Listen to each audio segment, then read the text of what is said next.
Good morning. मैं अभिषेक कुमार पांडे आप सभी लोगों का स्वागत करता हूं ऑर्गेनिक केमिस्ट्री की सीरीज़ में। ऑर्गेनिक केमिस्ट्री की सीरीज़ के बाद हम लोग देखेंगे फिजिकल केमिस्ट्री की सीरीज़ और लास्ट में इनऑर्गेनिक केमिस्ट्री की सीरीज़।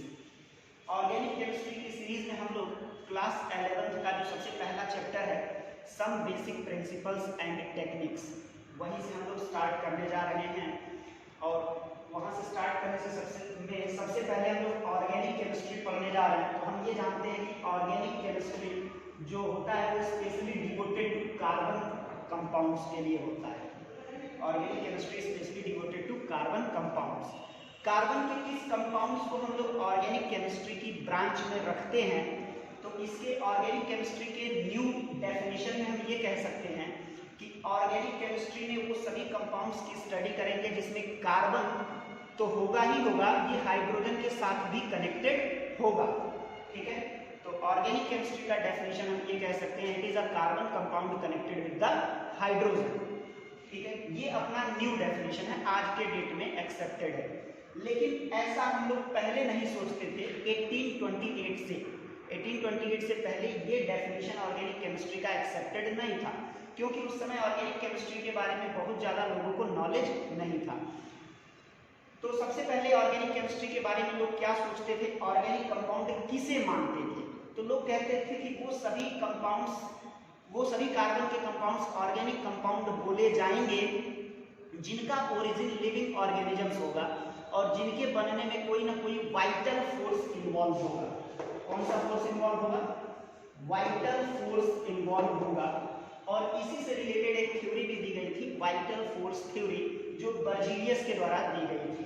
ठीक है, बर्जीलियस ने वाइटल फोर्स थ्योरी दिया था और उन्होंने कहा था कि कार्बन के वो सभी कंपाउंड्स जिनका ओरिजिन कोई लिविंग ऑर्गेनिजम्स है, जिनको हम लैब में सिंथेसाइज नहीं कर सकते, वो सभी कंपाउंड्स ऑर्गेनिक केमिस्ट्री के अंदर डील किए जाएंगे। ठीक है, इसके साथ ही साथ इनऑर्गेनिक कंपाउंड्स की अगर हम बात करें, कैसे कंपाउंड्स को इनऑर्गेनिक कंपाउंड्स बोलेंगे, तो इनऑर्गेनिक कंपाउंड्स के बारे में कहा गया कि इनऑर्गेनिक कंपाउंड्स वे होंगे जिनका ओरिजिन मिनरल्स होंगे और जिनको हम लैब में सिंथेसाइज कर सकते हैं। तो ऑर्गेनिक केमिस्ट्री के लिए रिस्पॉन्सिबल क्या होगा? वाइटल फोर्स, जो बर्जीलियस हाइपोथेसिस भी बोली जाती है। इनऑर्गेनिक कंपाउंड का सोर्स मिनरल्स होंगे जिनको लैब में सिंथेसाइज भी किया जा सकता है। लेकिन कार्बन कंटेनिंग कुछ ऐसे कंपाउंड्स भी हैं जिनको हम ऑर्गेनिक केमिस्ट्री की कैटेगरी में नहीं रख सकते, जैसे कि कार्बाइड्स। कार्बाइड्स की बात करें तो कार्बाइड्स को हम लोग ऑर्गेनिक केमिस्ट्री में नहीं रखते हैं। उदाहरण के तौर पर कार्बाइड्स का एक एग्जांपल हम ले सकते हैं, सिलिकॉन कार्बाइड। ये एक इनऑर्गेनिक कंपाउंड होगा। ये कार्बन है बट ये ऑर्गेनिक कंपाउंड नहीं है, क्योंकि इसका सोर्स मिनरल्स है, मिनरल से इसे हम ऑब्टेन करते हैं। दूसरा होता है कार्बोनेट्स।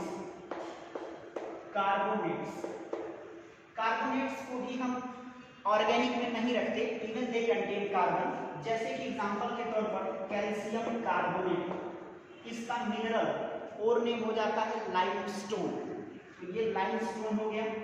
ठीक है, इसके बाद MgCO3 मैग्नेसाइट, ये भी एक कार्बोनेट और हो गया।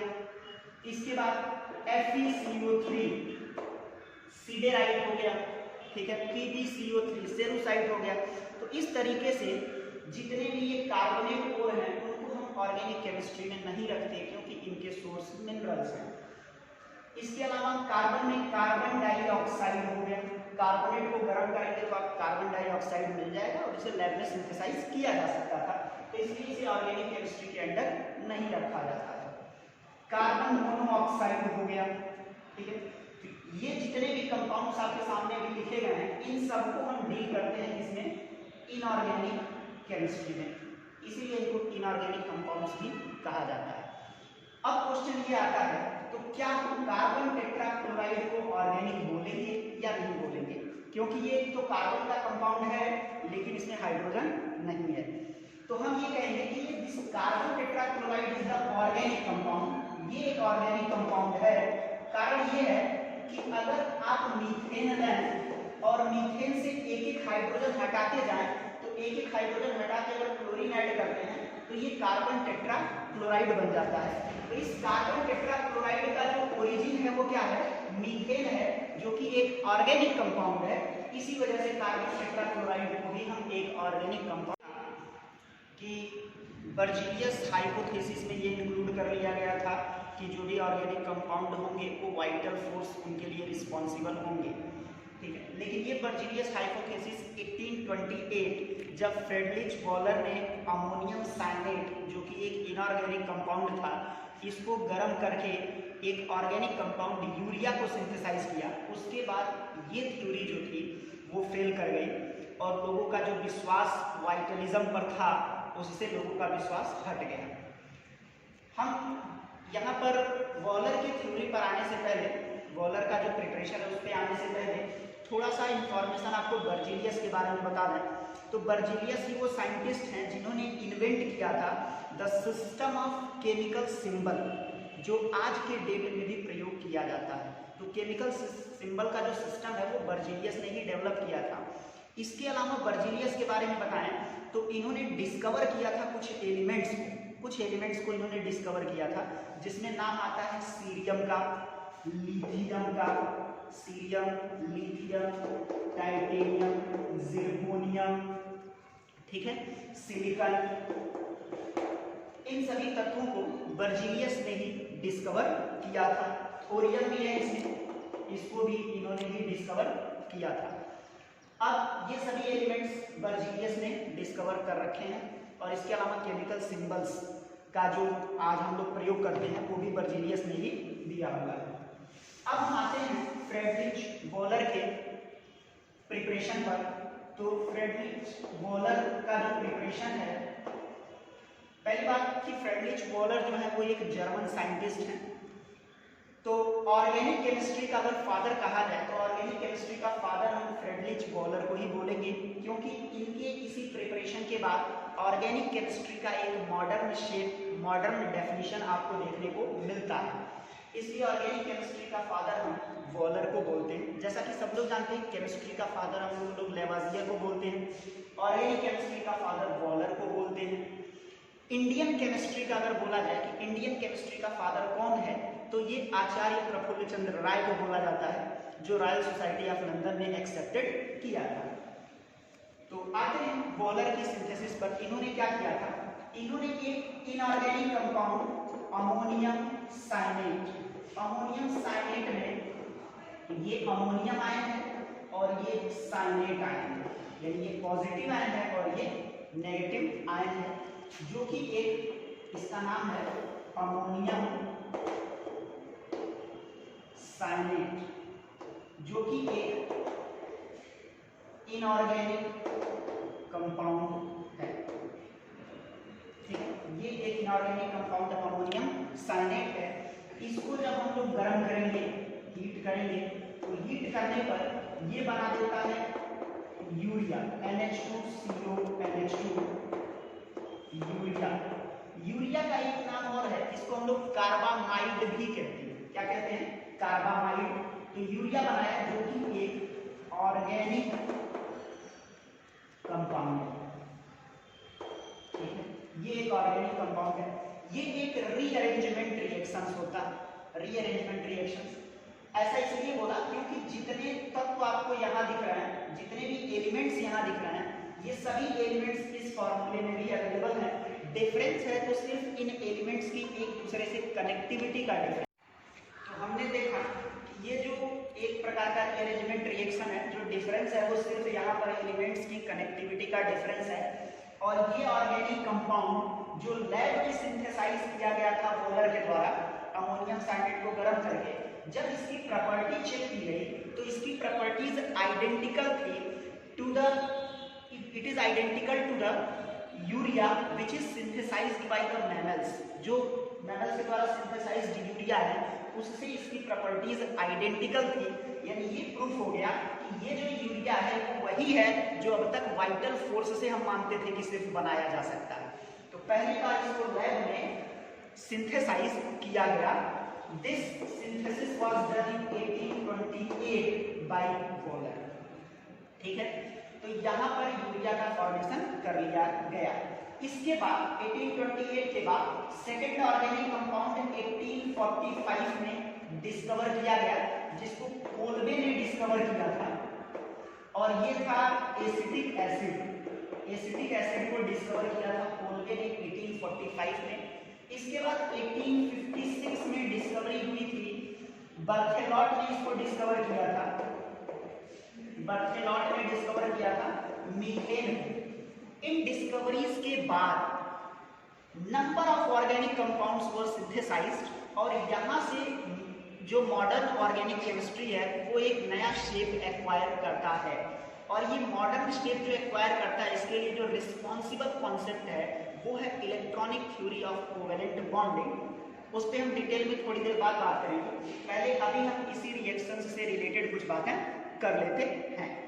अब यहाँ पर हम देखिए अमोनियम साइनेट को गर्म करके जो यूरिया बनाया जा रहा है उसके मैकेनिज्म की बात करने जा रहा है। तो ये है अमोनियम साइनेट, इसको हीट करेंगे तो सबसे पहले ये डिकम्पोज होगा अमोनिया प्लस HCl, इसको बोलते हैं cyanic acid. This is cyanic acid and this is ammonia. हम जानते हैं कि ammonia is basic in nature and cyanic acid of course it is acidic in nature because its name contain acid. तो यहाँ पर क्या होने वाला है, एसिड बेस रिएक्शन होने वाला है। कैसे जरा देखें, साइनिक एसिड को हम इस तरीके से लिख सकते हैं, this is HCNO, this is the cyanic acid plus ammonia. Ammonia basic in nature है, ये लोन पेयर रखता है, और यहाँ पर कार्बन देखें तो कार्बन दो ऐसे एलिमेंट से अटैच है जो कि कार्बन से ज्यादा इलेक्ट्रोनेगेटिव है, तो they will attract electron from carbon. तो ये कार्बन से इलेक्ट्रॉन क्या करेंगे, अट्रैक्ट करना स्टार्ट करेंगे, विथड्रॉ करना स्टार्ट करेंगे। तो ये बॉन्ड का इलेक्ट्रॉन ऑक्सीजन की तरफ और इन बॉन्ड के इलेक्ट्रॉन नाइट्रोजन की तरफ शिफ्ट होंगे। इस शिफ्टिंग से कार्बन के ऊपर पार्शियल पॉजिटिव चार्ज डेवलप होगा, यानी it will feel less electron, ये थोड़ा लेस इलेक्ट्रॉन एक्सपीरियंस करेगा अपने पास। इसीलिए ये नाइट्रोजन का लोन पेयर इस कार्बन के ऊपर अटैक कर जाएगा, ठीक है। अब यहाँ पर नाइट्रोजन का लोन पेयर कार्बन के ऊपर अटैक किया है, इसलिए इस अमोनिया को यहाँ पर न्यूक्लियोफाइल नाम देंगे। न्यूक्लियोफाइल क्या होते हैं, तो न्यूक्लियोफाइल एक ऐसा केमिकल स्पीशीज होता है जो इलेक्ट्रॉन रिच होता है और इलेक्ट्रॉन डेफिशिएंट कार्बन सेंटर के ऊपर अटैक करता है। डिटेल में इसके बारे में आगे हम पढ़ेंगे। और इस कार्बन सेंटर को हम यहाँ पर इलेक्ट्रोफिलिक सेंटर नाम देंगे। क्या नाम देते हैं भाई, इसको नाम देंगे इलेक्ट्रोफिलिक सेंटर।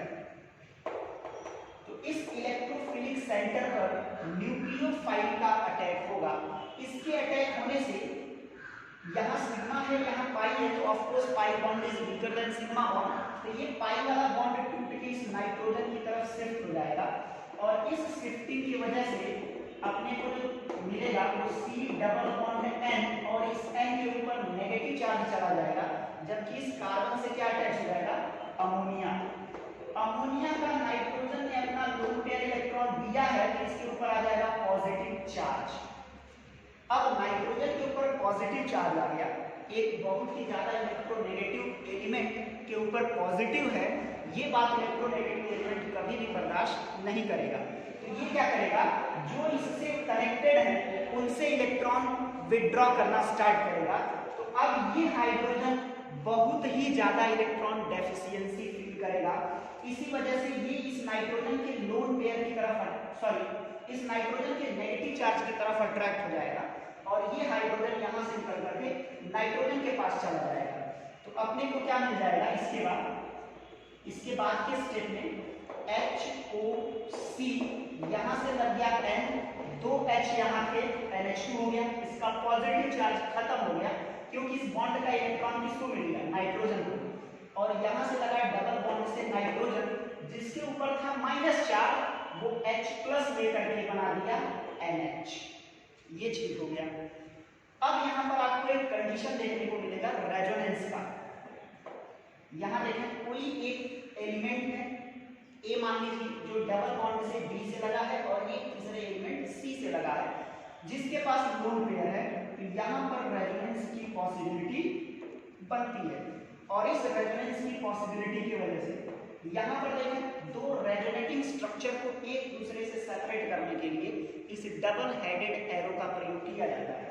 तो यहाँ पर रेजोनेंस की वजह से आपको मिलेगा डबल बॉन्ड C, और इसमें लोन पेयर दिया है तो इसके ऊपर आ जाएगा पॉजिटिव चार्ज, डबल बॉन्ड से C, और डबल यहाँ डबल बॉन्ड था तो एक बॉन्ड टूट गया तो यहाँ चला गया NH के ऊपर नेगेटिव चार्ज, और इस कार्बन से पहले से ही NH2 कनेक्टेड था। अब यहाँ पर देखें तो जो सीन यहाँ पर बना था इलेक्ट्रोनेगेटिव के ऊपर पॉजिटिव चार्ज, वही सीन अब यहाँ बन चुका है, एक उससे भी ज्यादा इलेक्ट्रोनेगेटिव एलिमेंट के ऊपर पॉजिटिव चार्ज है। तो this oxygen will try to withdraw the electron from hydrogen to itself, और जब ये इलेक्ट्रॉन हाइड्रोजन से अपनी तरफ विथड्रॉ करना स्टार्ट करेगा तो ये हाइड्रोजन फिर से इस नेगेटिव चार्ज की तरफ क्या हो जाएगा, अट्रैक्ट हो जाएगा। तो ये हाइड्रोजन यहाँ चला जाएगा जिससे इसका पॉजिटिव चार्ज क्या हो जाएगा, खत्म हो जाएगा। तो आपको मिलेगा O, इस O से डबल बॉन्ड से लगा हुआ कार्बन, डबल बॉन्ड से लगा हुआ कार्बन, और इस कार्बन से एक साइड में लगा हुआ है NH2 और दूसरे साइड में NH पहले था, एक H ये भी क्या बन गया, NH2। तो ये हो गया आपका पूरा रीअरेंजमेंट का मैकेनिज्म कि अमोनियम साइनेट किस तरीके से यूरिया में कन्वर्ट होगा। इस तरीके से बॉलर ने क्या किया, अमोनियम साइनेट का यूरिया में कन्वर्जन लैब में किया।